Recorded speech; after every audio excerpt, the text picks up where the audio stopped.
Bueno, buenos días para todos. Primero, gracias al doctor Emilio y al Departamento de Medicina Interna por la invitación, y veo que esto cada vez va tomando un poco más de forma y de fondo, lo cual pues me parece muy interesante.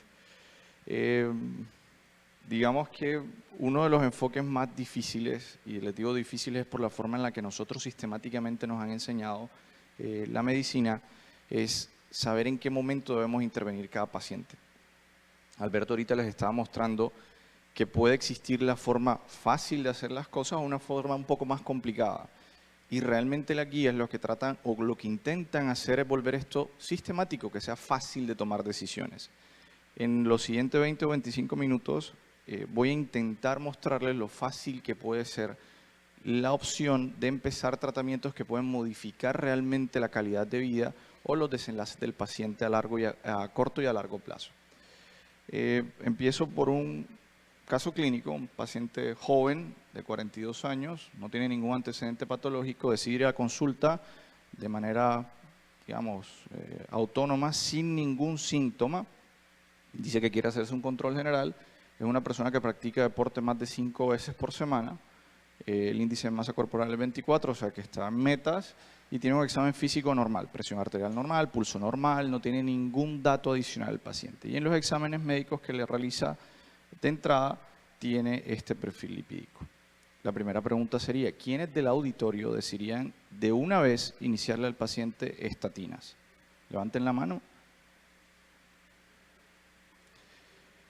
Ok, vamos a ver si a lo largo de la charla cambia un poco esto que les acabo, o lo que ustedes me acaban de mostrar. ¿Cómo se define riesgo cardiovascular? La OMS nos dice que es la probabilidad que tiene un individuo de desarrollar enfermedad aterosclerótica manifiesta por enfermedad arterial coronaria, enfermedad arterial periférica, enfermedad cerebrovascular y o enfermedad renal crónica, o las 4 al mismo tiempo.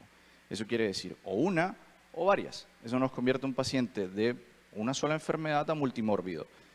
Además de eso, nos dice dentro de la definición que depende netamente del número de factores de riesgo que tenga el paciente. Eso quiere decir que existe una relación directa entre el número de factores de riesgo que tiene el paciente con el desenlace que va a tener. O sea que si nosotros ya empezamos con la definición sabiendo que empezando a controlar factores de riesgo vamos a empezar a mejorar la calidad de vida del paciente. Eso solamente con la definición. Ahora, nosotros siempre nos imaginamos la enfermedad aterosclerótica como la obstrucción del vaso. La enfermedad aterosclerótica realmente es un poco más compleja que eso. La enfermedad aterosclerótica es una enfermedad sistémica, que es lo primero que nosotros tenemos que tener en la cabeza. Siempre que nos imaginamos al paciente que nos dicen, vamos a mandarle un cateterismo y tenía la arteria obstruida, pensamos que el problema es el corazón. Y el problema no es el corazón, el problema es el resto del sistema. Y cuando nosotros tenemos manifestación de enfermedad aterosclerótica por clínica, probablemente el paciente tenga ya compromiso orgánico múltiple. Eso quiere decir, ya tiene una enfermedad aterosclerótica avanzada. Esto es lo mismo que les estaba diciendo, es inflamatoria, es sistémica y empieza a tener correlación con otros hallazgos que nosotros vamos a tener. Eso quiere decir que si nosotros tenemos, además de todo, otro factor de riesgo como la obesidad, empezamos a empeorar la calidad de vida del paciente y empezamos a aumentar exponencialmente la probabilidad de que el paciente tenga cualquiera de los desenlaces que ya les mostré. Esto simplemente para recordarles que si nosotros empezamos a hacer laxos con los factores de riesgo, nosotros mismos estamos provocando desenlaces adversos con el paciente. Eso quiere decir, la adherencia del paciente no solamente es tómese las pastillas, es controle su peso, porque es el principal punto de laxitud del médico. Nosotros no podemos hablar de adherencia al tratamiento con un paciente que tiene un sobrepeso, no, porque se está tomando las pastillas y tiene el perfil lipídico en metas y tiene la hemoglobina glicosilada en metas. Si el paciente está por fuera del peso ideal, no está adherente al tratamiento, y eso hay que tenerlo claro. ¿Por qué? Porque por cada 10 kilos de incremento en el peso del paciente, nosotros vamos a aumentar 12% de la probabilidad de que el paciente tenga enfermedad arterial coronaria. ¿Eso les parece bien? No, no está bien. 12% solamente por cada 10 kilos de peso es mucho. Y además de eso vamos a tener aumento en la presión arterial del paciente. Eso quiere decir, sistemáticamente va a ser más difícil controlar la presión arterial del paciente, o va a aparecer hipertensión arterial en este paciente a corto o mediano plazo.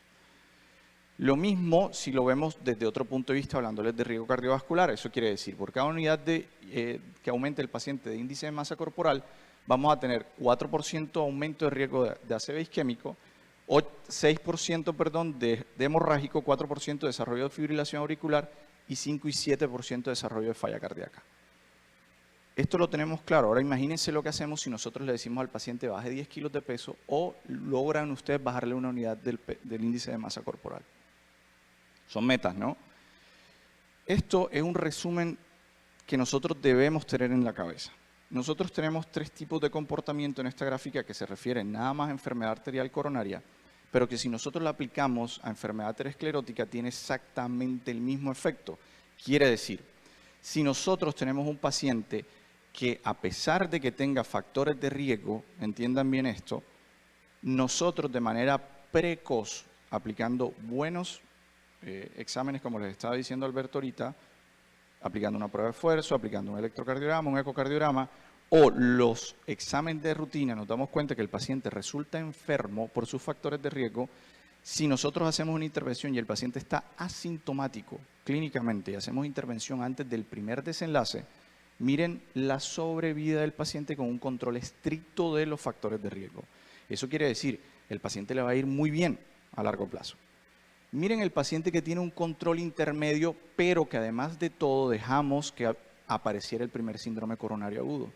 Eso quiere decir, este paciente tiene más mortalidad que el paciente que no. Y si, teniendo, digamos, más o menos, aquel que les estoy diciendo, no, él se toma las pastillas, pero está un poquito gordito, tiene barrigoncito, pero no, está bien porque él está tomándose las pastillas. No, ese es el paciente que les estaba diciendo ahorita. Y la de arriba es aquel paciente que no logramos ningún tipo de control. Eso quiere decir, aparece el primero y si no hacemos ningún tipo de intervención va a aparecer el segundo muy precozmente. Obviamente la mortalidad prácticamente se triplica. Entonces, este es el comportamiento de la enfermedad aterosclerótica global. Si nosotros intervenimos, tenemos buenos resultados. Si no intervenimos, pues ya saben qué va a pasar. Ahora, si lo miramos de sobrevida, son 2 gráficas interesantes. Esto simplemente un año. Si ustedes tienen un paciente con enfermedad arterial coronaria solamente, que es la primera línea, el primer azul, luego el azul claro, que es enfermedad arterial periférica, luego la combinación de ambos y luego el paciente multimórbido. Dense cuenta que dejar que el paciente progrese con enfermedad aterosclerótica o enfermedad cardiovascular, que es lo mismo, va a tener aumento exponencial en los desenlaces fatales. Infarto, reinfarto, nuevo ACV y se traduce en una mortalidad casi incontrolable. Si nosotros lo queremos ver por sobrevida, para no hablarles de mortalidad, a los que son un poco más optimistas, veamos la expectativa de vida en los pacientes mayores de 60 años que tienen aterosclerosis. Un paciente que es saludable, eso quiere decir que nosotros logramos hacer lo que yo les estaba diciendo, intervención precoz antes de que aparezca el primer desenlace. Miren que la sobrevida permanece intacta, pues para lo que tenga. Si aparece cualquier tipo de manifestación o enfermedad cardiovascular, se disminuye 8 años. Y si aparece un infarto agudo del miocardio, disminuye 9 años. Son datos sólidos que nos demuestran que si no hacemos intervenciones precoces, pues el paciente va a tener no solamente desenlaces fatales, sino que además de todo va a tener un deterioro de la calidad de vida. Cuando nosotros hablamos de MACE o de MAIL, como ustedes lo quieran poner, acuérdense que MAIL se refiere a las extremidades y MACE pues a los desenlaces cardiovasculares adversos mayores. Lo que quiero es dejarles claro en esta primera parte, que es como la introducción a lo que voy a hacer, simplemente que recuerden que es una enfermedad sistémica. Una vez que aparece la primera manifestación, empiezan a aparecer manifestaciones. Existe relación directa de que aquel paciente que tiene enfermedad arterial periférica tiene 60% de probabilidad de tener enfermedad coronaria. A la inversa es solamente el 20%, pero no es despreciable. Eso quiere decir, si yo tengo un paciente con enfermedad coronaria, voy a tener 20% de que tenga enfermedad arterial periférica, pero a la inversa es 60%. Y casi siempre estos pacientes llegan a tener algo de enfermedad carotidia también. Entonces, una de las invitaciones, así como les estaba invitando Alberto a hacer el fondo de ojo, que yo creo que no demora más de 1 minuto, pónganle el fonendoscopio al paciente en el cuello. Se van a llevar sorpresas. en serio se los digo, se van a llevar muchas sorpresas, sobre todo los que hacen prevención primaria. Creo que ninguno aquí de rutina le pone el fonendo al paciente en el cuello, sobre todo en los pacientes de prevención secundaria. Hagan el ejercicio y se darán cuenta y se van a llevar un par de sorpresas adicionales. ¿Qué dice acerca de la estimación del riesgo las guías? Ya sabemos que todo paciente masculino mayor de 40 años y las mujeres mayor de 50 años deben ser sometidos a estratificación de riesgo de manera sistemática. Tengan o no tengan factores de riesgo. Entonces, como yo no tengo factores de riesgo, a mí el doctor no me hace nada. No, a ese paciente también hay que hacerle pesquisa. Les acabo de mostrar un paciente que es asintomático, que va de rutina y que tiene alteraciones en el perfil lipídico. Y ese es el paciente que realmente de pronto puede ser el que vayamos a discutir si realmente se beneficia o no. Obviamente hay pacientes, llamado de atención, que automáticamente se hace diagnóstico, saltan dramáticamente en el riesgo cardiovascular. ¿Cuáles son esos pacientes? Los diabéticos. Los diabéticos son los llamados a prevención primaria exhaustiva. Eso quiere decir, hacen diagnóstico de diabetes, el paciente prácticamente si tiene más de 40 años y es diabético, entra en alto riesgo cardiovascular, algunos en muy alto riesgo si ya tienen algún tipo de manifestación orgánica adicional. Esto, digamos, nos tocó al principio a nosotros, una tabla que se hacía manualmente, esto era súper tedioso. Nosotros ya tenemos herramientas, están estas que están en internet que son súper fáciles de utilizar. Ustedes meten todo ahí y él les calcula el riesgo. Nosotros, digamos, aquí en Colombia ya tenemos una escala avalada, está en la página de la Sociedad Colombiana de Cardiología, tanto el estudio como la herramienta que está adaptada ahí. Entonces, es simplemente que se metan en internet y lo hagan. O sea, ya ni siquiera tienen que sentarse a buscar parámetro por parámetro, sino que meten todo lo que ustedes ven ahí y al final, acá donde dice resultado, les dice a ustedes el cálculo del riesgo cardiovascular del paciente. Tan pronto tengan un número, van a empezar a ver lo que ustedes no están o lo que nosotros no estamos acostumbrados a ver, que es realmente calcular lo que yo les decía al principio, la probabilidad de desenlaces adversos.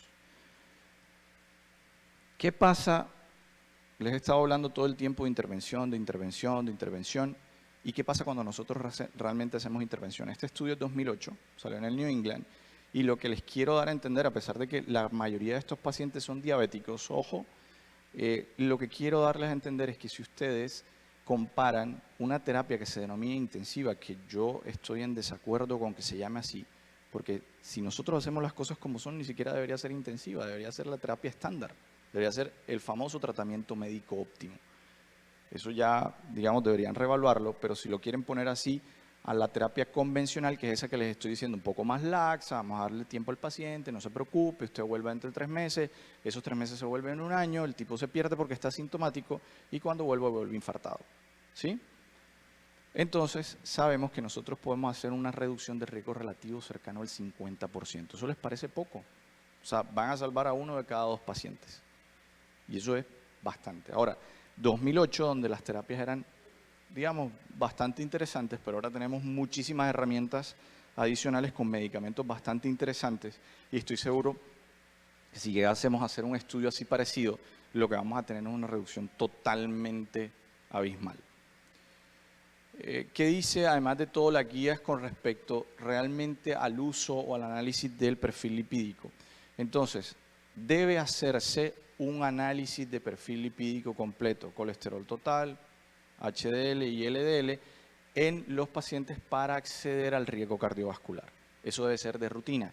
Eso quiere decir, todo paciente que entre a un programa de prevención primaria, o en su defecto, si ya entró en prevención secundaria lastimosamente, debe tener en la primera consulta un perfil lipídico completo.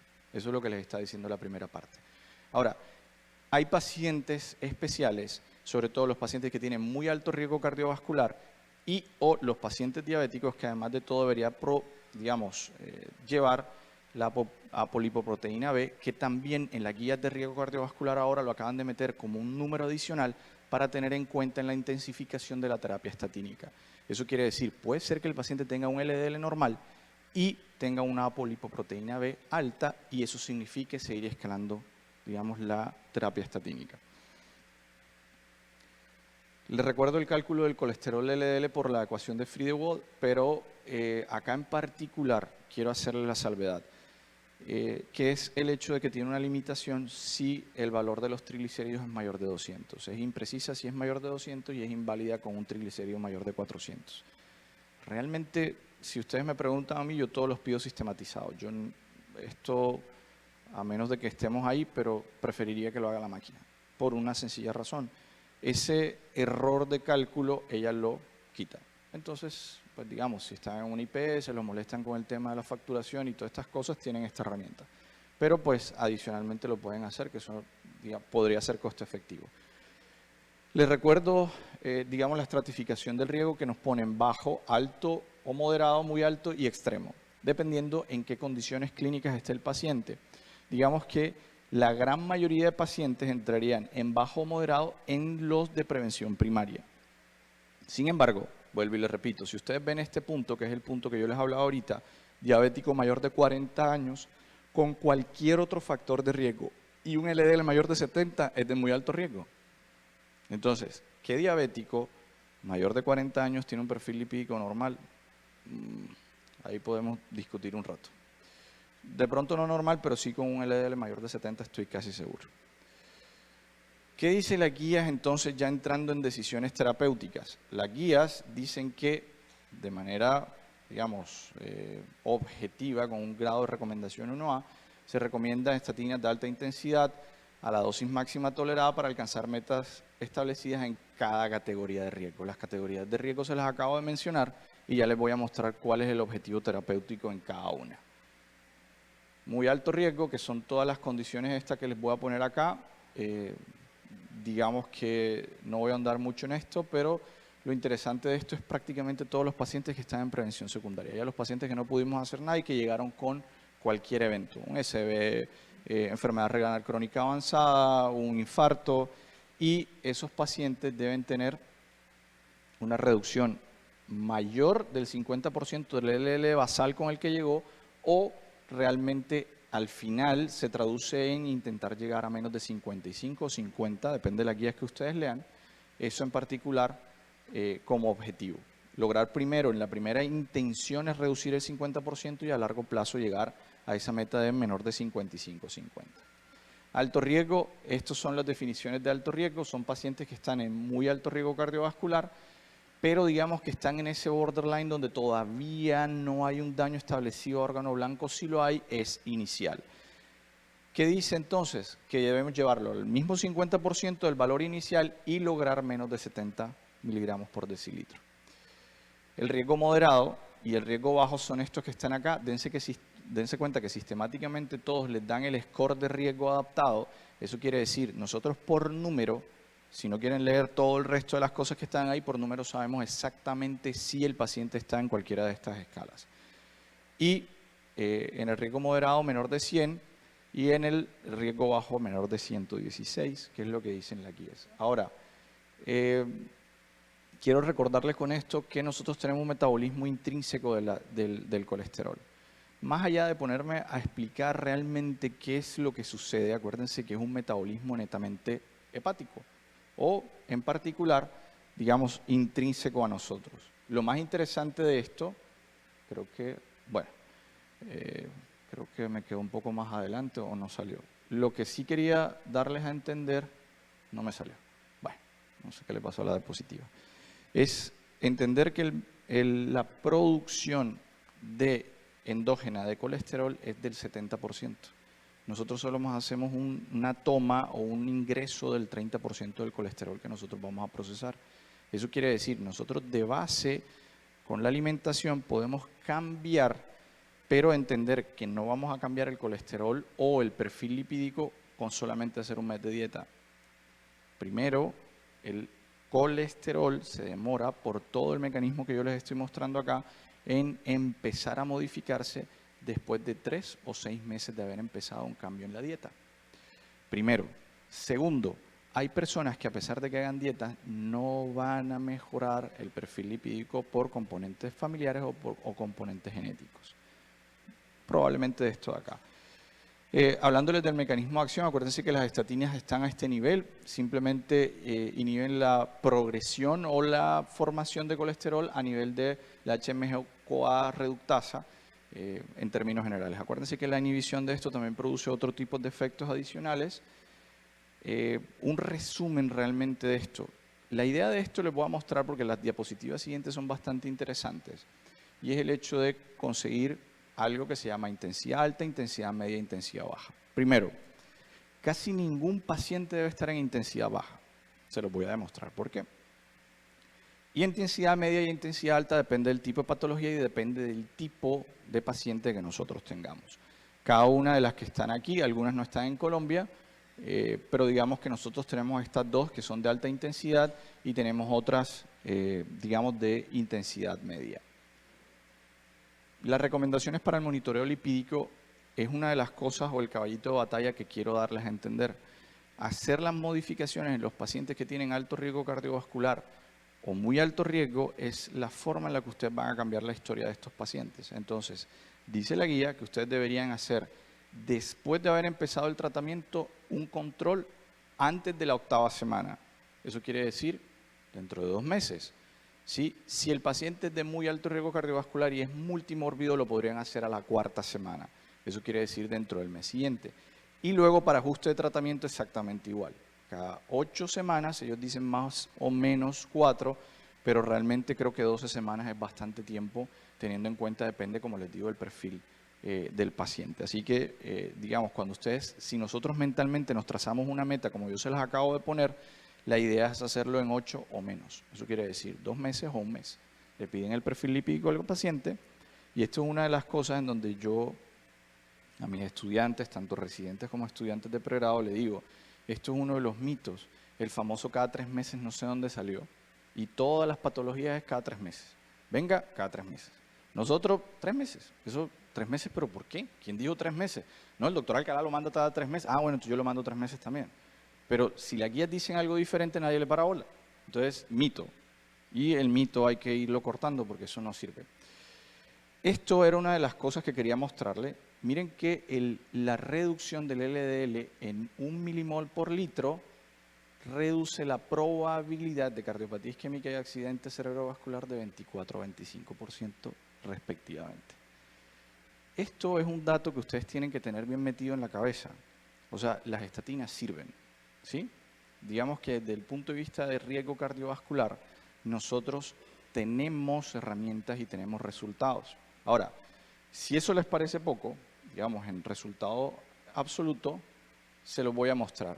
Miren lo que pasa si tenemos este estudio en particular, donde el paciente, después de haber sufrido un infarto, no se le inicia estatina versus al que sí se le inició. Y ustedes se dan cuenta, 2 cosas. Primero, el beneficio empieza a notarse después del primer año y se mantiene después del 10º año. Eso quiere decir, el beneficio del uso de la estatina es a largo plazo.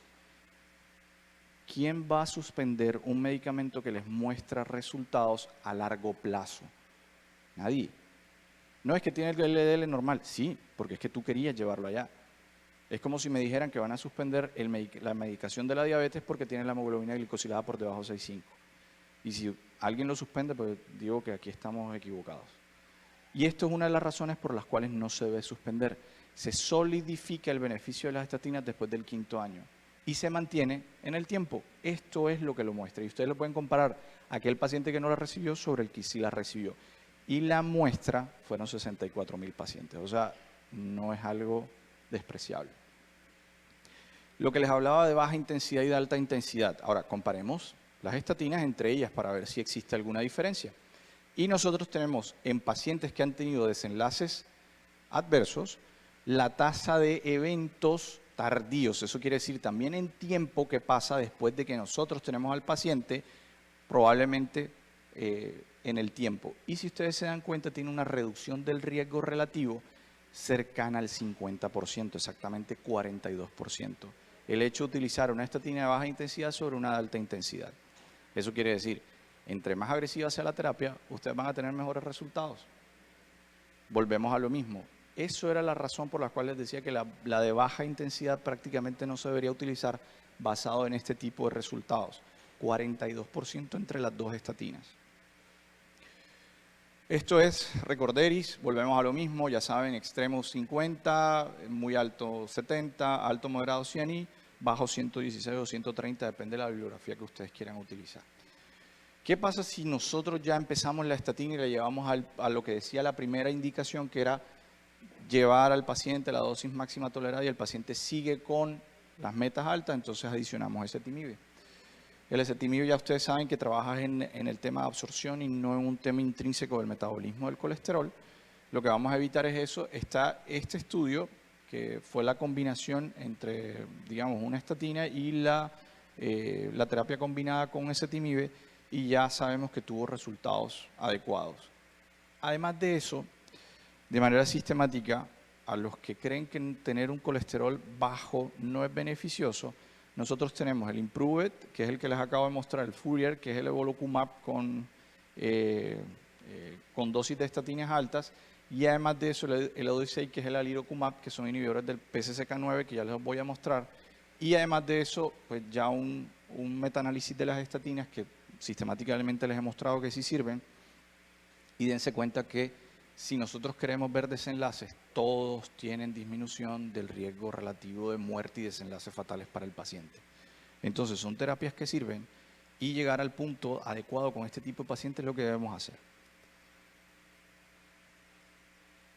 Aquí está el resumen de lo que ustedes pueden obtener en cuanto a disminución del colesterol LDL con cada una de las terapias, tanto en alta intensidad, sola, alta intensidad con ezetimibe, el inhibidor del PCSK9 solo, y pues con sus combinaciones de doble y triple.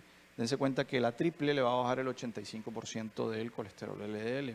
O sea que ya ustedes saben más o menos por dónde van a comenzar.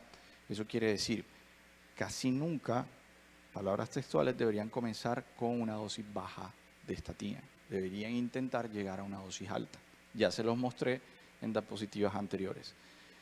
Para prevención primaria, los inhibidores del PCSK9 todavía no están 100% evaluados. Parece que sí tuvieran un efecto con un grado de recomendación C de expertos.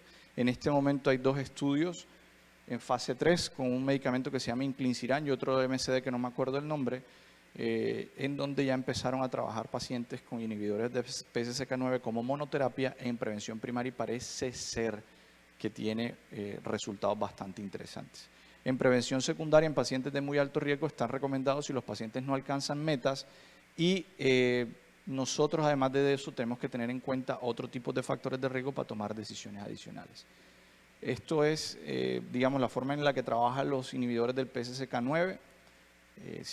Sin ahondar en esto, la idea es dejar los receptores en membrana para que haya un mejor trabajo en la recaptación del hepatocito del colesterol LDL y haya un mejor metabolismo. Eso es lo que hace el PCSK9 en gran proporción. Esto es lo que logra una disminución realmente cercana al 55% en los niveles de LDL. Entonces sí tienen mucha potencia en lo que están diseñados para hacer, que se transforman en una reducción del riesgo relativo del 15% adicional a la terapia estatínica. Eso quiere decir, tuvimos uno de estos resultados y tenemos 15% adicional del riesgo de muerte o de desenlaces MACE, como ustedes lo quieran poner. Esto es lo que les acabo de decir. En resumen, ya en situaciones en particulares, como por ejemplo el síndrome coronario agudo, tienen que tener en cuenta que el paciente debe recibir la dosis máxima tolerada de estatina independiente del resultado del LDL en el momento en que el paciente tiene un infarto agudo del miocardio. Eso quiere decir, nosotros empezamos estatina de alta intensidad, dosis máxima, así el paciente tenga un LDL normal. ¿Sí ven? Atorvastatina 80 o rosuvastatina 40. Eso para todos los desenlaces primarios. Eso para la gran mayoría de enfermedades, como se van a dar cuenta. En el SCB les va a decir exactamente lo mismo. La única forma de que ustedes bajen el riesgo cardiovascular de este tipo de pacientes es que le empiecen una estatina de alta intensidad. En cuanto a los triglicéridos, que este es otro mito, mito tras mito tras mito, nosotros nos volvemos simplemente voceadores de mitos. Y esta es una de las cosas, los triglicéridos, las guías actualizadas del 2021 de riesgo cardiovascular dicen que la estatina es el tratamiento recomendado para la hipertrigliceridemia con un grado de recomendación 1A. Entonces, nadie debe comenzar terapia combinada si antes no ha llegado a la dosis máxima de estatina. ¿Ya ven? Ahora, Acuérdense que los triglicéridos tienen una formación totalmente distinta y estos sí se afectan muchísimo con la dieta del paciente. La educación en este nivel es importante porque es lo primero que va a controlar el nivel de los triglicéridos en sangre. Así que bueno, para llevar a casa y terminar, acuérdense que empezamos de lo más sencillo, que es intentar acceder a un grado de cálculo de riesgo adecuado. Ya sabemos que si nosotros iniciamos de manera tardía la estatina, hay un peor desenlace a futuro. El beneficio clínico neto se mantiene en el tiempo. Eso quiere decir, nosotros empezamos a dar estatina y durante el tiempo, que se los muestra hasta 10 años, todavía tenemos reducción del riesgo de desenlaces y de muerte de este tipo de pacientes. Y ya saben que entre más bajo, pues es mejor en particular. Ahora, les vuelvo y le hago la pregunta al paciente que les mostré al principio, que es un paciente joven de 42 años que tiene un LDL mayor de 190, ¿cuántos le iniciarían estatina de una vez? Ninguno. Deberían ser todos. Todos. ¿Por qué? Porque saben que el beneficio clínico neto, a pesar de que el paciente esté asintomático, a futuro es. El paciente de la diapositiva soy yo. Por si tienen alguna duda.